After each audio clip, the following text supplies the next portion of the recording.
Chamrip Chua, blessed viewers. Chamrip Chua means hello in Cambodian. Amacharya, the sincere Cambodian people, champion your faithfulness and intense efforts in search of self-realization. May the Buddha's grace and love guide you toward the goal for ultimate enlightenment.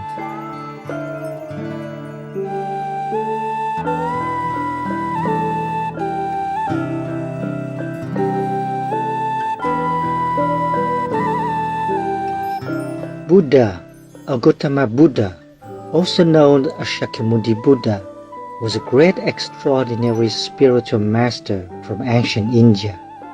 Born as Prince Siddhartha Gautama in the 5th century BC, he would have naturally inherited the vast wealth of a kingdom. However, the prince left the palace life in search of spiritual knowledge. After years of contemplative seeking, the Buddha attained great enlightenment under the Bodhi tree. He then shared the merits of his practice by providing a method for other sentient beings to be freed from the cycle of death and rebirth. The rich treasury of Buddha's spiritual doctrine on universal truths is studied and revered to this day for its deep wisdom and compassion.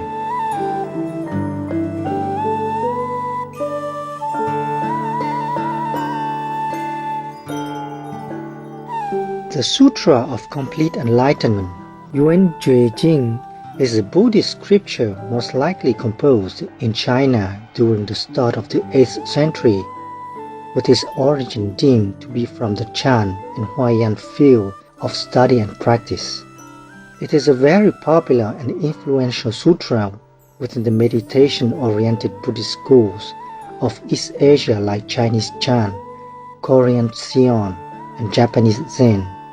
A key factor for its popularity is its condensed format that focuses on the most important theoretical issues of the nature of enlightenment. There are 12 chapters and a short convocation in the Sutra of Complete Enlightenment. The convocation section sets out the scene of the sermon and the involvement of key participants. In a deep state of meditative concentration, Samadhi, Buddha and 100,000 great bodhisattvas, with 12 eminent bodhisattvas acting as spokesmen, engage in dialogue with the Buddha on doctrine, practice, and enlightenment.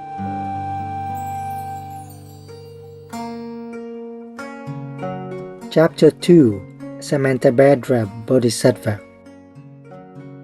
Thereupon Samantabhadra Bodhisattva arose in the midst of the assemblage, prostrated himself at the Buddha's feet, perambulated clockwise thrice around the Buddha, genuflected on both knees while joining his palms with the fingers interwoven, and addressed to the Buddha, "Great merciful world-venerated one, I would wish that thou wouldst divulge for the Bodhisattvas and this congregation, as well as for all the Fantasiacal multi-beings who would cultivate on the major vehicle, how to practice this purified state of consummate enlightenment that they have just heard.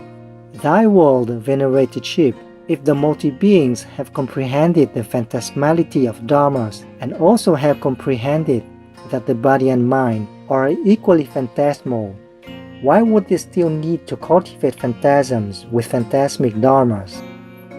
And by the time when all the phantasmalities have come to expiration, the mind would become nil as well. If so, who would it be that could still do the cultivation? Moreover, if that be so, wherefore would it be still necessary to discourse upon cultivating on the phantasmic dharma? On the other hand, if the multi-beings would never cultivate at all, assuredly they would keep on residing in the state of phantasmal transformations, of transient nascence demise, to the extent that they would never come to the comprehension of the reality of phantasmal phenomena. If that be so, by what means would they be able to enfranchise their illusive minds? I would wish that thou wouldst divulge for the Fantasiacal multi-beings how they should practice by degrees by the use of the expedite means, so as to detach themselves from all phantasmata perpetually. At these words, he prostrated himself with the 5 members of his body prone to the ground, in supplication to the Buddha, and thus did he implore thrice in succession. At that juncture, the world venerated one imparted to Samantabhadra Bodhisattva, "It is very good indeed, virtuous man. It is only the like of thee that couldst to cultivate for the sake of other bodhisattvas and latter-age multi-beings on the Pusaic phantasmic samadhi by dexterous graduality, thereby to enable multi-beings to depart from all phantasms. Now hearken soothly, and I will divulge it for thee." On hearing this holy dicta, Samantabhadra Bodhisattva was rejoiced, and he and all the other congregants gave ear in silence. Virtuous man, the multifarious phantasmal transformations of all the multi-beings are generated from the wondrous mind of their thus advantaged to consummate enlightenment. It can be compared to the ethereal blossoms which come into being, as it were, out of the space, and when the phantasmal blossoms vanish, the essence of the space would not go into deterioration along with the blossoms. Thus, the phantasmal minds of multi-beings are to terminate along with the phantasmata. Yet, when all phantasmata die away, the enlightened mind will still remain impregnable. Nevertheless, when this enlightenment is maintained as an opposition to phantasm, such enlightenment would still be reduced to a sort of phantasm.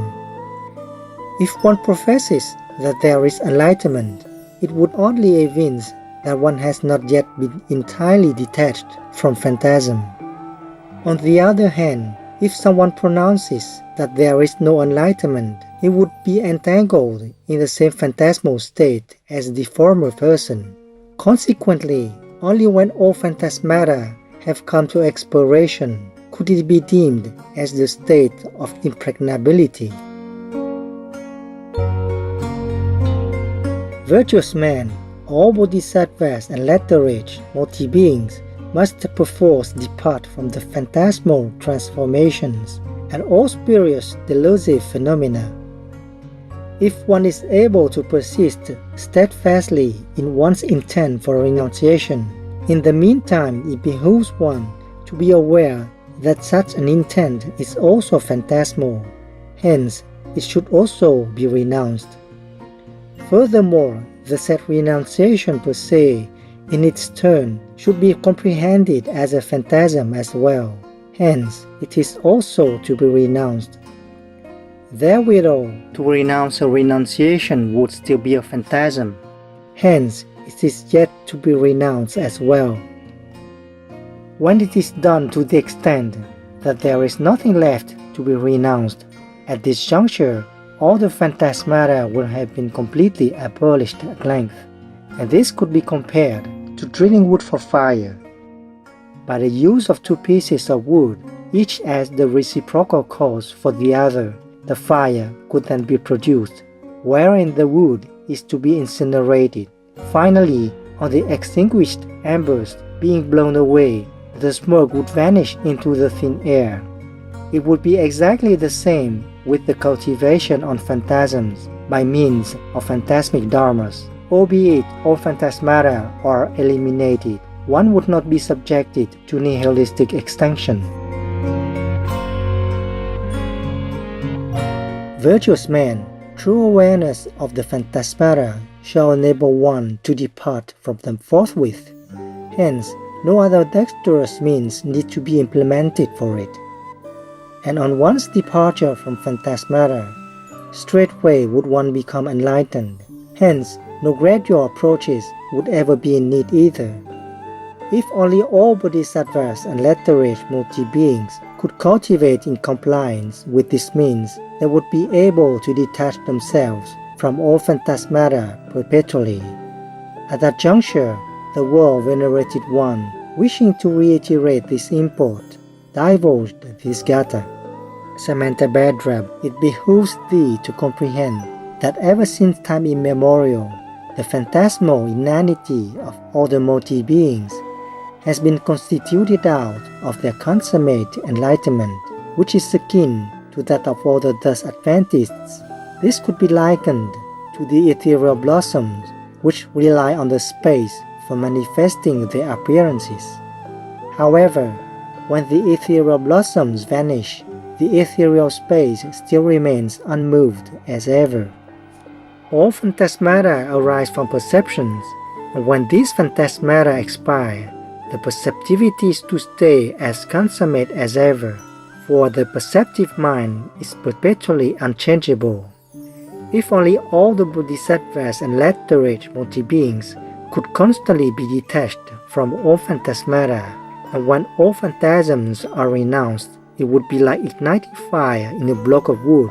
When the wood is incinerated, the fire would also expire.